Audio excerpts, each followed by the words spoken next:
네, 난쟁이가 쏘올린 작은 꿈 저번 시간 이어서 계속 이어서 할게. 그래서 이제 이렇게 생각을 했을 때 부자라는 존재는 악당과 같다라고 비유를 하면서 왜냐 부자는 돈을 갖고 그 돈을 갖기 위해서는 부도덕한 행위를 많이 했을 거다라고 생각을 한다라는 거죠. 그래서 악당과 부자를 동일시했다라고 보는 거야. 그럴 수밖에 없는 게 이 집에 대한 입찰권, 그러니까 분양을 들어갈 수 있는 권리는 가난한 난쟁이 가족에서는 어떻습니까? 이것은 들어갈 수 없잖아요. 어떻게 합니까? 이 권리가 다 누구한테 넘어갈 수밖에 없는 거야? 돈이 있는 부자들에게 갈 수밖에 없는 거잖아요. 그죠? 난쟁이 입장에서는 굉장히 집을 잃고 모든 걸 잃지만 그러니까 부자 입장에서 돈이 많다는 이유로 이 모든 걸 가져가잖아요. 그죠? 그래서 부자를 약간 악당이라고 비유할 수가 있더라. 알아. 나는 말했다. 수백 번도 더 들었어. 그렇지만 이제 속지 않아. 엄마 큰오빠 말은 안 들어. 영희는 부엌문 앞에 서서 말했다. 엄마 몰래 또 고기 냄새 맡으러 갔었대. 나는 안 갔어. 자, 어린 시절에 영희가 우리 개천강 넘어서 고기 냄새가 났었잖아. 그죠? 근데 영희는 가지 않았다는 거죠. 근데 오빠들은 갔다는 거죠. 어머니는 아무 말이 없었다. 어떻게 해줄 수가 없었잖아. 그렇다고 냄새를 맡으러 가지 말라고 할 수도 없고, 그죠?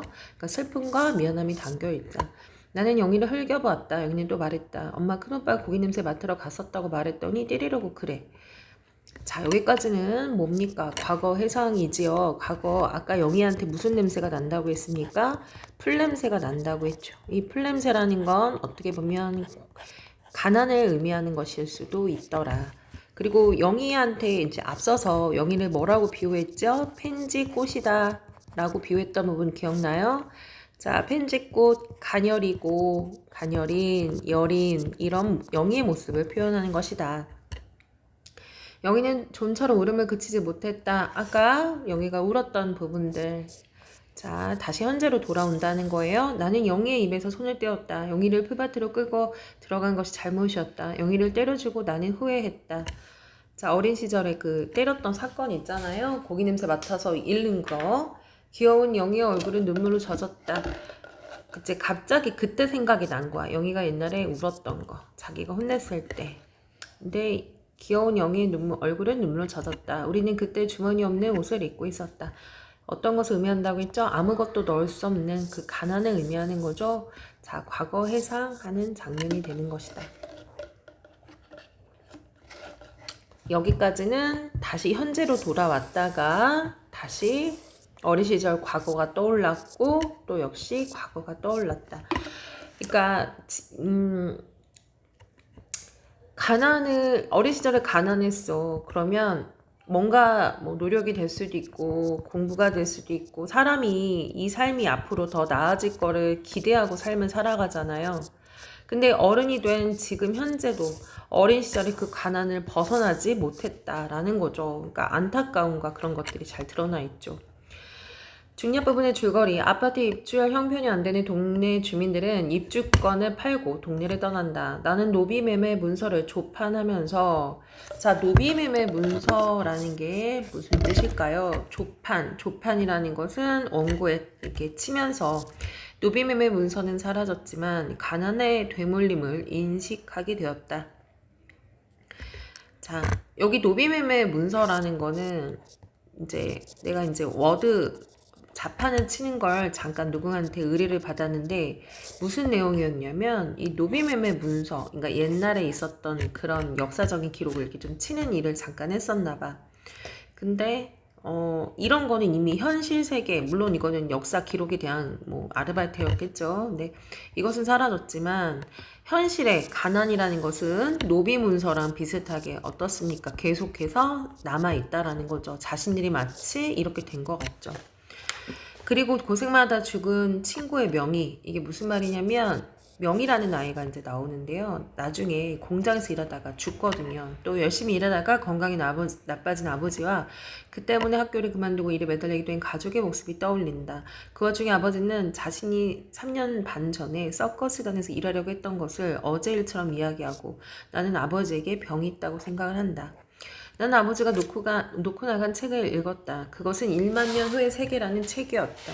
그러니까 아주 먼 시대의 일이죠. 아마도 1만 년 후에는 아버지가 생각하는 모든 사람들이 평등하고 가난한 사람이 없는 그런 삶이 될 수도 있지요. 근데 현실에서 있을 수 없는, 이루어질 수 없는 그런 세계인 거란 말이지. 영희는 온종일 펜지꽃 앞에 앉아 줄 끊어진 기타를 쳤다. 최후의 시장에서 사온 기타였다. 이제 최후의 시장이라는 것은 중고로 많이 파는 그런 곳인데요. 그러니까 팔리고 더 이상 이제 고장나기 전까지 되어 있는 물건들을 파는 곳이야. 이것도 어떻게 보면 가난을 상징할 수 있죠. 내가 방송통신고교육 강의를 받기 위해 라디오를 사러 나갈 때 영희는 따라왔다. 그래도 어떤 일들이 있었다라는 거죠. 나는요. 제일 큰 오빠인 나는요. 그래도 공부를 하려고 했던 거야. 그래서 라디오도 살려고 했던 거야. 방송통신고등학교를 가기 위해서. 어떻게 보면 내 입장에서는 그것이 뭔가 삶이 나아질 수 있는 희망의 수단이 될 수 있었겠지. 쓸만한 라디오가 있었다. 그런데 영희가 먼지 속에 놓인 기타를 들어 퉁겨보는 것이었다. 이건 영희가 갖고 싶은 영희의 희망이 되는 물건이죠. 영희는 고개를 약간 숙여 기타를 쳤다. 긴 머리에 반쯤 가려진 옆 얼굴이 아주 예뻤다.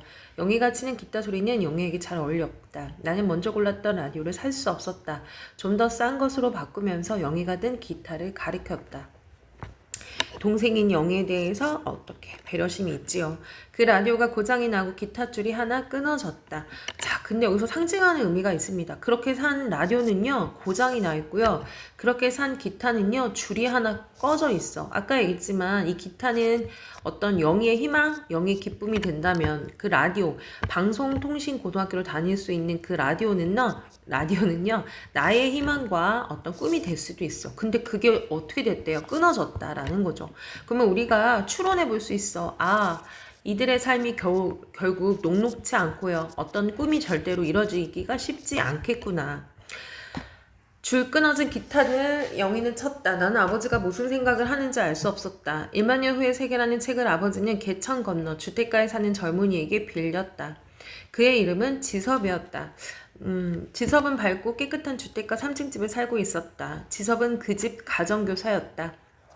자, 이게 연작 소설의 한 형태라고 했잖아요. 그래서 앞에 사실은 어떤 이야기가 하나가 나오냐면 이게 부잣집 남자 아이가 나오고요. 대충 재수하나? 고등학생 정도 되는 상황이고요. 굉장히 부자야. 그리고 이 집 아버지가 공장의 사장이고요.